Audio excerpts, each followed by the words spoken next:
আসসালামু আলাইকুম। কেমন আছেন সবাই? শামসুন নাহার কিচেনে সবাইকে স্বাগতম। আমি রান্না করব কাঁঠালের এঁচড়। তো কাঁঠালের এঁচড় রান্নাটা অসাধারণ, জাস্ট খাইতেও অতুলনীয়। গরুর গোশতকেও হার মানিয়ে যায়। যাই হোক, আমার কাঁঠালের এখন সিজন না, তারপরেও আমি কাঁঠালটা ভাপিয়ে রেখেছিলাম। তো এভাবেই ধৈর্য সহকারে আশা করি রেসিপিটা দেখে নেবেন। তার জন্য আমি কিছুটা মশলা নিয়ে নিব। আদা, রসুন, পেঁয়াজ একে একে মশলা নিয়ে নিয়েছি। আর এদিকে 1 কাপ গরুর দুধ, তার মধ্যে আমি লেবুর রস দিয়ে একটু টক দই বানিয়ে নিয়েছি, সেটা আমি অ্যাড করে দিব। দেওয়ার পর এটাকে জাস্ট আমি নেড়ে নিব। আর এর মধ্যে সামান্য একটু চিনি দিয়ে দিব। চিনিটা দিলে জাস্ট অন্যরকম একটা টেস্ট ফ্লেভার আসে। যাই হোক, এভাবে আমি মশলাটাকে কষিয়ে নিব। এর মধ্যে অ্যাড করে দিয়েছি গোটা গরম মশলা, তেজপাতা, এলাচ দিয়ে নিব। অন্যদিকে আমি এখানে নিয়েছি কিছুটা চিংড়ি। এখানে আমি ছোট চিংড়ি ইউজ করেছি, অনেকে বড় চিংড়ি ব্যবহার করতে পারে। যাই হোক, চিংড়ি মাছটা দিলে একদম অসাধারণ টেস্টে হবে। এভাবে চিংড়ি মাছটা দিয়ে আমি জাস্ট একটু কষিয়ে নিব। নেড়ে চেড়ে আমি এটাকে 5 মিনিটের জন্য আমি ঢাকা দিয়ে এটাকে আমি কষিয়ে নিব। 5 মিনিট পর আমার কষানো হয়ে গেছে। তো এভাবেই আমি যে কাঁঠালটা আমি কেটে রেখেছিলাম সেটা আমি এর মধ্যে অ্যাড করে দিব।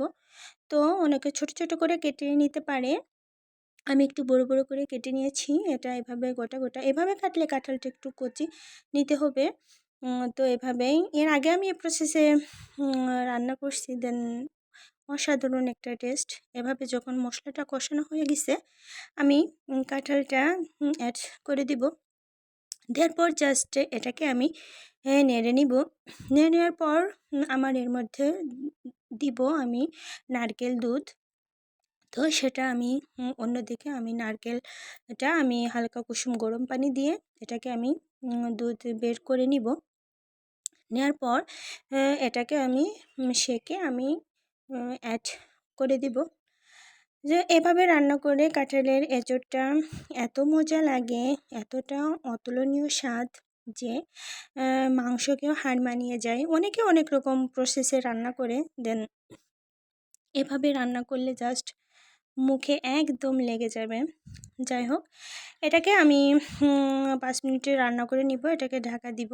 তারপর আমি তুলে এর মধ্যে আমি অ্যাড করে দিব জিরা গুঁড়া, গরম মশলা অ্যাড করে দেওয়ার পর জাস্ট একটু আমি নেড়ে নিব। এভাবে রান্না করার প্রসেসে আমার প্রায় রান্নাটা আমার শেষের দিকে হয়ে আসছে, দেখতে পাচ্ছেন আমার উপরে তেল উঠে আসছে। এভাবে আমার রান্নাটা আর এতটা স্মেল আসতেছে, এতটা সুন্দর সেন্ট, যেহেতু এর মধ্যে আমি টক দই, চিনি, নারকেল দুধ যে মশলা অ্যাড করেছি, দেন এতটা সুন্দর ফ্লেভার আসতেছে, দেন এতটা স্মেল আসতেছে, জাস্ট অতুলনীয়। এটা তো গরম ভাতের সঙ্গে একদম জমে যাবে।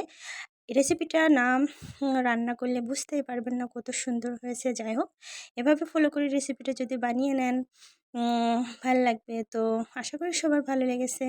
যাই হোক, সুস্থ থাকবেন, ভালো থাকবেন। নতুন নতুন রেসিপি নিয়ে কোনো এক সময় আবার চলে আসবো শামসুন নাহার কিচেনে। আসসালামু আলাইকুম।